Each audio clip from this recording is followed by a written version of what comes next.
Hey there, welcome into Drummer Daily. My name is Daniel. I'm so happy that you're here once again. So today on the show, we are going to talk about something that is a little bit technical from a technology sound perspective, but it's really important. And so I hope you'll hang with me, stick with it, because it's something that has been immensely helpful to me in all of the drum videos that I post to Instagram and all the recording that I do, especially. And so this is something that you might find helpful for yourself. And that is the subject of phase and phase coherence and a few things like that. Now, a little disclaimer on this. The first thing is, I am by no means an expert on any of this stuff. I know just enough about what it is and how to use it and fix it and make sure it's right to help me get the best sound possible out of drums. But I don't understand it as well as a recording engineer does, and I don't understand it as well as many other people. But if you're a drummer and you're listening to this, I can probably help you get to the point where you're not going to be harming yourself in this regard. All right, so what is phase, or why does it matter in drums? Well, the best way I can describe this to you is phase is, you might have learned in school at some point in science class that sound that comes out of something comes out as a wave. A waveform. So in the way it's represented, if you really were to zoom in close on it, it's pressure that vibrates up into a microphone, and then the sound also vibrates away from the microphone. In the regards of a drum or a drum head, it's real easy to think about, because when you hit that drum head, you're pushing it inward, and then it bounces back upward and then keeps bouncing up and down, in and out. And that's the vibration of the drum head that's making the sound that comes out of your drum.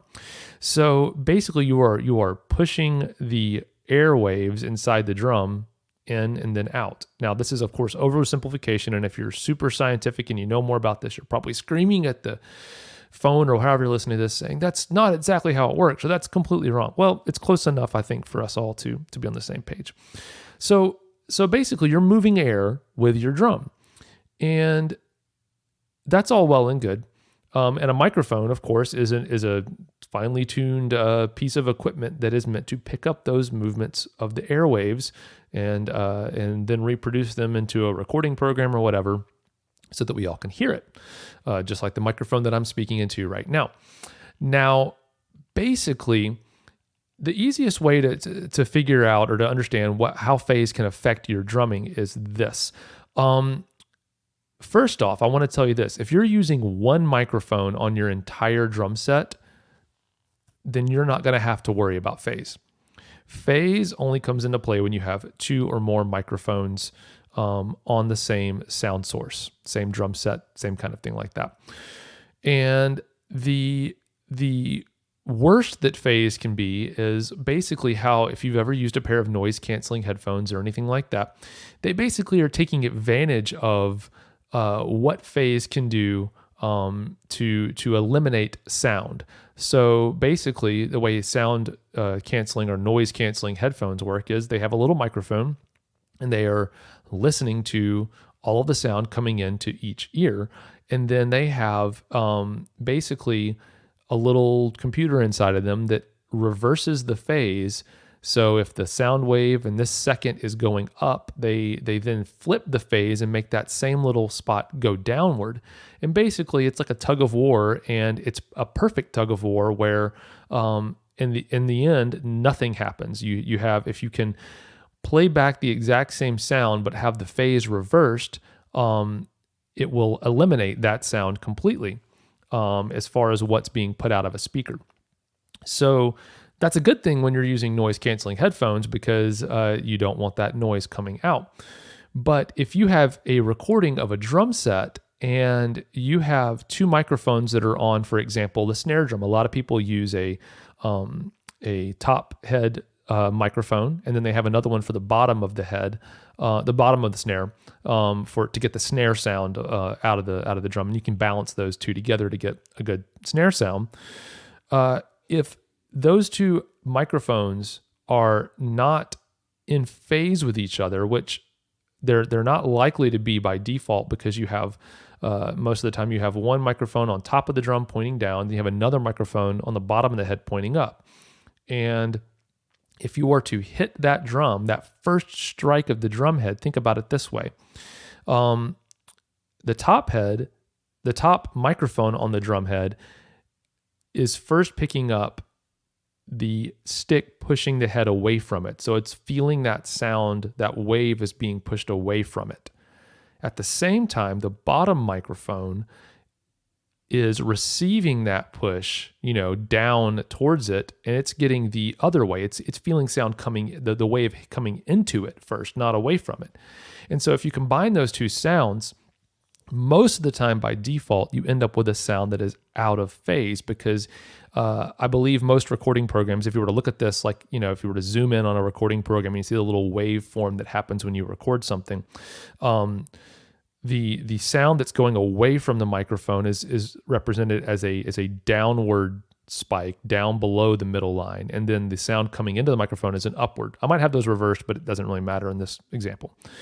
So you have two sound waves, and they're basically opposites because it's the same exact snare sound, and one microphone's picking it up going away from it, which is the top mic, and one microphone is picking it up going towards it, which is the bottom microphone.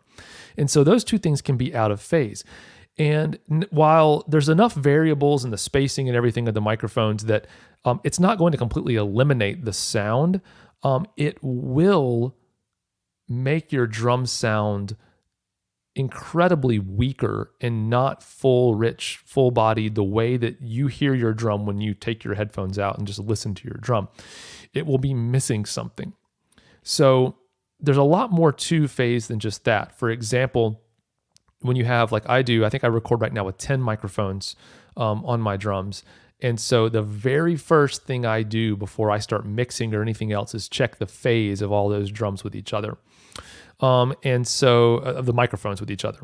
And the good news about phase is you don't have to understand too much about it to make sure that you're right. The first thing is, you can experiment with mic placement to help you with this. But assuming that you're not going to spend too much time messing with mic placement on your drums, and it doesn't matter if you have 2 microphones or 5 or 10 or 25, this will work. Basically, what I like to do is every single recording program that's out there has a utility plugin built into it, and sometimes many, that do have a phase flip switch on them, and that's what we're going to use. So for example, in Logic, which is what I use on a Mac, there is a gain plugin, which is in the utility folder, and literally the gain plugin has 2 things in it. It's got a big knob that helps you turn the volume up louder going in before you have to worry about the fader on the channel, and it's got a phase flip switch. And what I do basically is I start with one microphone. I start normally with one of my overheads. And the most important thing is that you want to put your sound in mono. You don't want to have headphones on or speakers with sound coming out of 2 different sources. You want to have it mono where there's no stereo sound. So put your speakers in mono, however you can do that on your recording program or whatever, and then pick a microphone to start with. So I pick one of my overheads, and then I add the other overhead. And basically, I just leave the phase alone in the first one, and then I just add this gain plugin to all of my other channels as the first plugin. And then I start with the second microphone. So I start with that second overhead, and I flip the phase. And I just listen, and I ask myself, does this sound more full and rich and louder when I flip the phase? Or does it sound full and rich and louder when I don't flip the phase? So I just flip it back and forth, and just listen and say which one sounds better and stronger. And then whichever one sounds better and stronger, I go with that. And then I might move to my snare drum, and I'll pick the top snare drum mic, and I'll do the same thing with that in relation to the overheads. I'll flip the phase on the snare drum and say which way sounds stronger. And then sometimes, like for example, if you have 2 mics on the same drum, there's a couple of ways you can do it, but what I'll do is I'll normally add the bottom snare mic in, and I might get those two both in phase with each other first. So I might solo just the top snare mic, and then I'll put the bottom mic with it and just listen to those two and get those in phase with each other, pick which one sounds better from those two, and then add those back into the overheads and listen and say, okay, does the phase being flipped on both snare mics, I always keep those two flipped the same way. So for example, if they're both, I don't want to lose track of where I'm at. So I might flip the phase, whenever I'm flipping the phase to check the snare with the overheads, if I'm using both snare mics, I always flip the phase of both to listen and then flip the phase back for both to listen so that I don't get the snare back out of phase with itself. And you basically just work your way through the whole kit that way, all the mics. And that little bit of extra work will not only make it your drums sound better, because there's nothing you can do from a mixing perspective to fix phase issues if you're not flipping the phase. Of course, that's something that's part of mixing drums, but there's nothing you can do to like, EQ back what you're losing if something's out of phase. And when I started really paying attention to that, it made things so much easier to sound good, but it also just made my mixes of my drums sound better. And so it's something that's so easy because you don't really have to understand too much about it other than you want to try it. You want to check and make sure it's right and it sounds good. So again, just add a plugin that lets you flip phase on every channel of your drums, and then just start with one, make that your master kind of microphone, and then just go through each microphone one by one, add them in, and flip the phase back and forth, and use your ears and say which one sounds better and louder and stronger. The good news is sometimes you may not notice much of a difference or any difference, and that's fine. But just pick whatever sounds better, sounds louder, and you're going to be on your way. It's going to be so helpful. Now, one thing that I've done to help me a little bit too is, at least on my recording interface, the thing that I plug all my microphones in that gets all the different channels of sound into my recording program, I have listened and figured out the phase relationship of my microphones most of the time where I place them. And so I actually flip the phase of some microphones on the interface before it ever gets into my recording program, and that can save me a little time. But at the end of the day, it doesn't really matter because I still have to check the phase of all of them anyway. So that's one thing. Now there's other more complicated things that I have not gotten into. I actually tried a plugin that I really like. I just have not put the money into getting it, to paying for it. I tried the free trial and was like, all right, this is really great, but I just never got back around to it. And there's one, it's a plugin called it's about by a company called Sound Radix, which is Sound Radix, and I believe it's called Auto Align. And basically, what I'm talking about when I talk about flipping phase, I'm talking about if things are completely out of phase, you can fix them by flipping the phase. But the more geeky, more in-depth explanation of phase is that things don't have to be completely out of phase or completely in phase. They can be a little bit off. For example, if you have room microphones or even just your overheads, the sound takes longer to get to the overheads or the rooms that are further away from your drums than they do to the close mics. And so they're not always going to be either completely in phase or completely out of phase. Sometimes those sound waves can be just a little bit off from each other, and it's due to the delay and how long it takes sound to travel through even a small space. And so this plugin actually analyzes that and will nudge things just a little bit. Instead of flipping the phase completely, it actually nudges them back into phase completely. And so there's a lot of potential to abuse that and misuse that. For example, you don't want to nudge the room mics back completely into phase with the close mics, because part of the reason why room mics make your drums sound bigger and sound like the room is that they are further away. And if you were to nudge things back into timing with each other, you're going to lose the room sound that you're going for. So that's extra bonus points. But the good news is you don't have to do any of that. The most important thing is that you just flip the phase on every channel and use your ears and pick what sounds the best. All right, so did you like getting a little more geeky with talking about drums, or is it something that wasn't of no use to you? I'd love to hear from you either way.